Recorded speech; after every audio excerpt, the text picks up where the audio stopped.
शुक्रवार की रात थी और माया घर पर अकेली थी।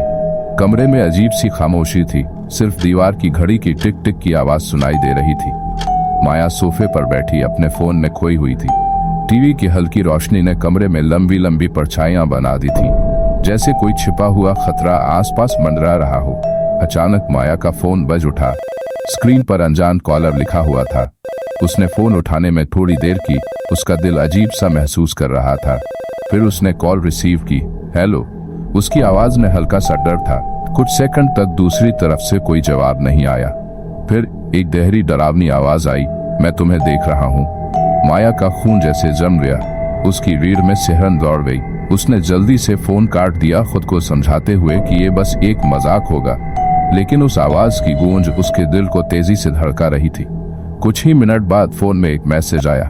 माया ने कांपते हाथों से फोन खोला और जो उसने देखा वह उसकी सांसें रोक देने वाला था।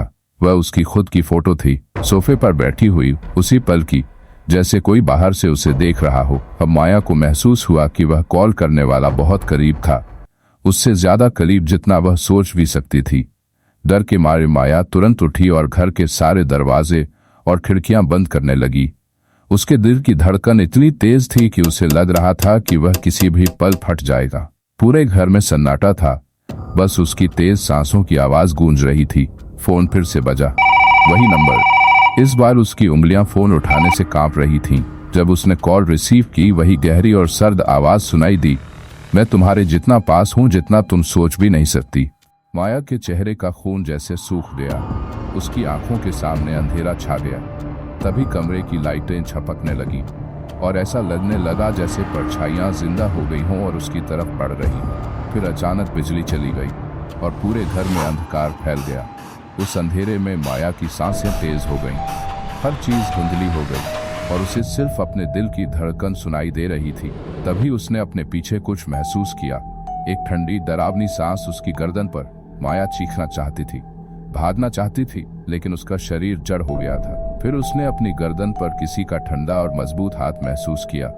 वह किसी और का नहीं, उसी छिपे हुए भूत का हाथ था। माया का फोन उसके हाथ से छूट गया और फर्श पर गिर पड़ा। फोन की स्क्रीन पर कॉल एंडेड लिखा हुआ था और कमरे में फिर से गहरी खामोशी छा गई और भूत माया को मार दिया। सुबह की पहली किरण के साथ घर एकदम खाली था। माया का कोई निशान नहीं था, बस फर्श पर पड़ा उसका फोन, जिसकी स्क्रीन टूटी हुई थी और उस पर कॉल एंडेड लिखा हुआ था जो चमक रहे थे। अगर आपके पास कोई कहानी है तो कमेंट करें और लाइक करें।